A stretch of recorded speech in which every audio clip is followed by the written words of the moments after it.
اعوذ باللہ من الشیطان الرجیم بسم اللہ الرحمن الرحیم۔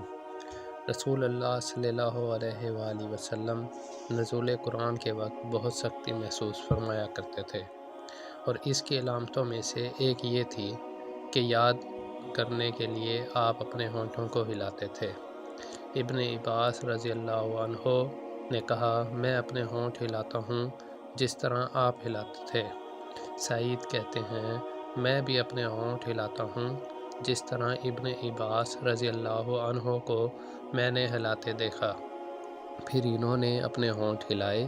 ابن عباس رضی اللہ عنہ نے کہا، پھر یہ آیت اتری کہ اے محمد، قرآن کو جلد جلد یاد کرنے کے لیے اپنی زبان نہ ہلاؤ، اس کا جمع کر دینا اور پڑھا دینا ہمارا ذمہ ہے۔ حضرت ابن عباس رضی اللہ عنہ کہتے ہیں، یعنی قرآن آپ صلی اللہ علیہ وآلہ وسلم کے دل میں جما دینا اور پڑھا دینا ہمارے ذمہ ہے۔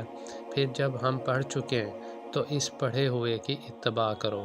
ابن عباس رضی اللہ عنہ فرماتے ہیں، اس کا مطلب یہ ہے کہ آپ اس کو خاموشی کے ساتھ سنتے رہو، اس کے بعد مطلب سمجھا دینا ہمارے ذمہ ہے۔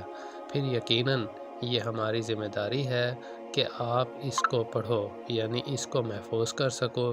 چنانچہ اس کے بعد جب آپ کے پاس حضرت جبرائیل علیہ السلام وحی لے کر آتے تو آپ توجہ سے سنتے، جب وہ چلے جاتے تو رسول اللہ صلی اللہ علیہ وآلہ وسلم اس وحی کو اسی طرح پڑھتے جس طرح حضرت جبرائیل علیہ السلام نے اسے پڑھا تھا۔